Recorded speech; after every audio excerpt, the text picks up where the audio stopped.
सर्वांना नमस्कार. श्री अर्चना ह्या यूट्यूब चॅनलमध्ये मी अर्चना आपल्या सर्वांचं मनापासून स्वागत करते. एक छोटासा तांदळाचा दाणा पण शक्ती अमर्याद. हे कधी जाणून घेतलंय का? हा दाणा ना सोन्याचा ना चांदीचा, पण तरीही हजारो वर्षापासून प्रत्येक अर्चना, प्रत्येक संकल्प, प्रत्येक व्रत याच्याशिवाय पूर्णच होत नाही. का? आणि का म्हणतात अक्षय समृद्धीचं प्रतीक? आज आपण जाणून घेऊया तांदळामागचं पुराणातील सांगितलेलं रहस्य, ज्यामुळे प्रत्येक अर्चना, प्रत्येक संकल्प, प्रत्येक आशीर्वाद अक्षतांनी पूर्ण मानला जातो. तांदूळ का पवित्र मानतात? आपल्याला प्रश्न पडतो. तांदूळ म्हणजे अन्न, अन्न म्हणजे अन्नपूर्णेची कृपा. भारतीय संस्कृतीमध्ये अन्न हे देवत्व मानलेलं जातं. तांदूळ हा पांढरा, स्वच्छ, शुद्ध असल्याने तो मन, वचन आणि कर्माच्या शुद्धतेचं प्रतीक आहे. अक्षता म्हणजे न तुटलेला, न बदललेला, कायम राहणारा. म्हणून देव अर्चनेमध्ये तांदूळ अर्पण करणं म्हणजे देवा, माझा संकल्प तुटू नये, माझी प्रार्थना स्थिर राहू आणि तुझी कृपा अखंड राहू, असं म्हणून आपण संकल्प करतो. हे कोणत्या कोणत्या पुराणामधून आपल्याला कळतं? ग्रहसूत्र.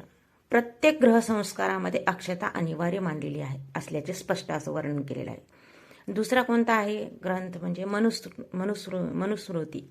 देव अर्चनेसाठी शुद्ध आणि पवित्र असं धान्य पवित्र मानलेलं आहे. हे याचं महत्त्व याच्यामध्ये सांगितलेलं आहे. त्याच्यानंतर गरुड पुराणामध्ये श्राद्ध, तर्पण, अग्निहोमात तांदूळ अत्यंत शुभ मानलेला आहे. विष्णू धर्मसूत्रामध्ये सुद्धा काय सांगितलेलं की विष्णू अर्चनेमध्ये अक्षता अर्पण करणे म्हणजे कृपा स्थिर ठेवणे असं मानलेलं आहे. त्याच्यानंतर अथर्ववेदामध्ये सुद्धा धान्य हे जीवन व समृद्धीचा आधार आहे. हे आपल्याला दाखवते की तांदूळ ही फक्त परंपरा नाही, वेदकालीन संस्कृतीची पवित्र अशी देणगी आहे. आपण तांदूळ कुठे कुठे वापरतो? देव अर्चनेमध्ये कुठं कुठं वापरतो आपण? सर्वप्रथम आपण देवघरात वापरतो, देवाच्या अर्चनेमध्ये वापरतो. देवाच्या पायावर अक्षता का ठेवतो आपण? त्याचा अर्थ पण सांगते. याचा अर्थ की भक्ती स्वीकारली. संकल्प करताना कपाळावर किंवा हातात हे देव माझा संकल्प दृढ होत. कलशाखाली ठेवतो आपण तांदूळ, कारण कलश स्थापना खाली तांदूळ ठेवल्यावरच आपण कलश स्थापना करतो.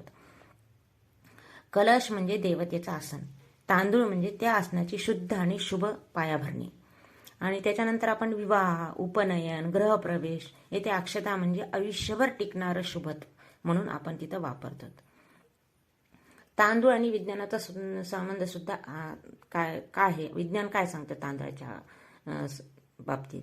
तर तांदूळ काय करतो? ओलावा शोषतो, त्यामुळे ऊर्जा शुद्ध राहते. पांढरा रंग मन शांत करणार आहे. घरात तांदूळ ठेवणे म्हणजे चांगली व्हायब्रेशन वाढवणे असं वैज्ञानिकांनी स्पष्ट केलेलं आहे. वेद पुराणाने सांगितलेली ही संकल्पना आजच्या विज्ञानाही लई मान्य आहे. तांदूळ अक्षता असल्याने तुटत नाही. याचा अर्थ आपला संकल्पही तुटू नये, मन स्थिर राहावं म्हणून आपण व्रत, संकल्प, नवस करताना अक्षता महत्त्वाची मानलेली आहे. त्याच्यामुळे काय काय आपल्याला फायदे होतात? त्याच्यामुळे देवतेची कृपा आपल्याला स्थिर राहते म्हणजे कायम राहते. अक्षता देवाच्या पायावर ठेवणं म्हणजे देवा माझ्यावरची कृपा कायम राहू दे. तांदूळ समृद्धी आणणारा मानलेला आहे. तांदूळ पांढरा, शुद्ध, ऊर्जा स्थिर ठेवणारा असल्यामुळे काय होतं? तो पूजा अर्चनाच्या घरामध्ये देवपूजेमध्ये कलशाखाली ठेवल्यामुळे काय होते? घरातील व्हायब्रेशन शांत, मंगल आणि सकारात्मक होते.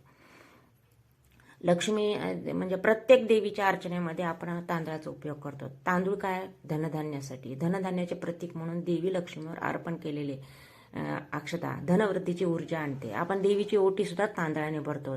आपण औक्षण करताना कोणत्याही राखी पौर्णिमेला, भाऊबीजेला, कोणत्याही शुभ कार्याच्या वेळेस आपण औक्षण करतो तेव्हा आपण कुंकाचा टिळा लावतो आणि त्याच्यावर एक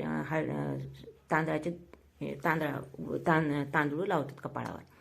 का? तर शुभदायक असतं म्हणून. अजून काय महत्त्व आहे म्हणजे फायदा काय आहे की तांदूळ काय होतं? प्रत्येक मंत्र, अर्पण, संकल्प पूर्ण करतो. अक्षता अर्पण करणं म्हणजे देवानी पूजा स्वीकारली आहे असं गरुड पुराणामध्ये सांगितलेलं आहे. म्हणजेच आपली देव अर्चना पूर्ण होते, प्रभावी होते.